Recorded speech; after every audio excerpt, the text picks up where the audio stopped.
Hi guys, இன்னைக்கு நான் பார்க்க வர்றது எங்கள் வீட்டில் நிறைய காய்கள்லாம் காய்ச்சிருக்கு. நம்ம இதை காட்ட போகிறோம்.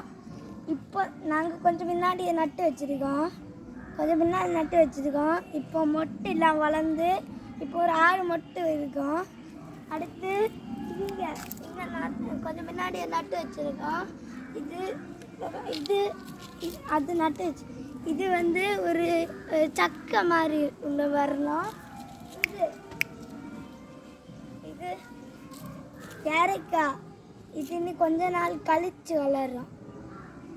மொட்டெல்லாம் வந்தாச்சு, நாங்கள் பட் பண்ணி வச்சுருக்கோம். இது வந்து ஒரு காய்.